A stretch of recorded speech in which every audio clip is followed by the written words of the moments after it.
대장동 개발 사업과 관련해 본질은 아주 단순합니다.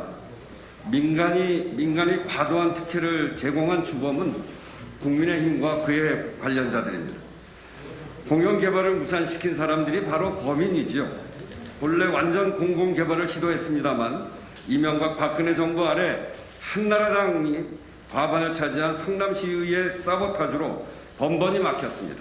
결국 이렇게 공영 개발을 방해하던 신영수 전 의원의 동생, 성남시의회 의원, 관련 공무원 등이 민간의 뇌물 등을 받은 혐의로 처벌되기도 했습니다. 국힘과 토건 세력 간의 거대를 그대로 뒀다면 결과적으로 대장동 사업은 제2의 LCT 사태가 되었을 것입니다. 돈 받은 사람이 모두 국민의힘 국회의원과 관련된 인사들인데 왜 이재명이 범인이란 말입니까? 이 사업을 공공개발로 하는 것에 대해서 지속적으로 반대했던 것은 당시 새누리당이었습니다. 새누리당 박완정 시의원은 민간이 사업을 해도 수익을 내기가 어려운 이 시점에 공공이 개발하면 어떻게 하겠다는 얘기냐라는 취지로 반대 의사를 표명했었고요. 박영일 시의원, 박중곤 시의원, 유근주 시의원 등도 모두 다 반대했습니다. 여러 가지 어려움을 뚫고 이 개발공사 설립에 관련된 조례안이 통과되자 성남시의회 새누리당 의원 협의회는 이 조례안의 통과 절차를 문제 삼으면서 효력정지 가처분 신청을 하기도 했었습니다. 지금 제가 말씀드린 것처럼 당시 공공개발을 끊임없이 막았던 성남시의회 새누리당 의원들 어떻게 보면 연루되어 있는 것으로 봐야 되지 않겠습니까?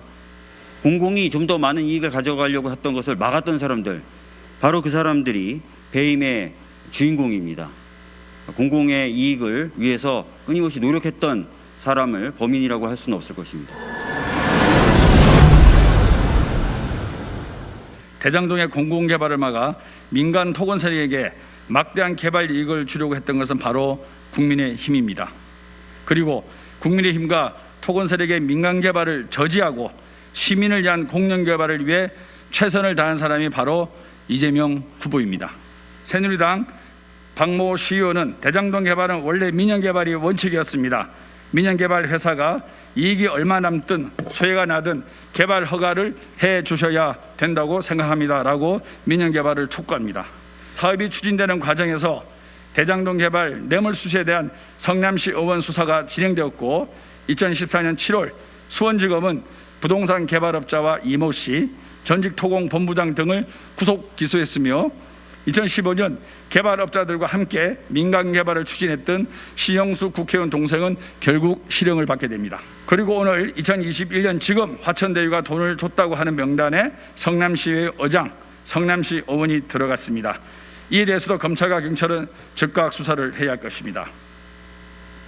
이미 화천대유 게이트는 국민의힘 정치인과 법조인이 토건 세력과 결탁한 증거들이 언론을 통해서 보도되고 있고 경찰과 검찰이 수사 중인 사안입니다.